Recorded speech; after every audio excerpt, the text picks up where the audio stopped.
কিভাবে বুঝবো যে তিনি আমাদেরকে পছন্দ করেন, ভালোবাসেন? এটা বোঝার কিছু সিস্টেম আছে। এক নম্বর সিস্টেম হচ্ছে আপনি জাস্ট দেখুন যে আপনি নিজেকে কোন কাজে ব্যস্ত রেখেছেন। আপনি আপনাকে কোন কাজে ব্যস্ত রেখেছেন? আপনার লাইফস্টাইলের দিকে তাকান। লুক এট ইউর লাইফস্টাইল, আপনি নিজেই বুঝে যাবেন।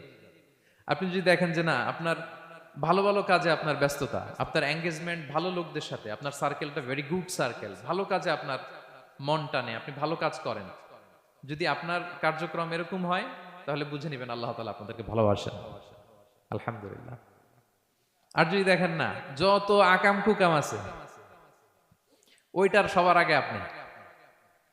যেই কাজে আল্লাহর ক্রোধ আসে, আল্লাহ রাগ হয়ে যান, যেই কাজ ইসলামে করার নিষেধ, যেটাতে তার অসন্তুষ্টি, ওই কাজে আপনার এঙ্গেজমেন্ট, ইনভলভমেন্ট, আপনার সার্কেল গুলাও এরকম, তাহলে বুঝে নিবেন আল্লাহ ভালোবাসা, এই মহা সৌভাগ্য আপনার কপালে জোটে।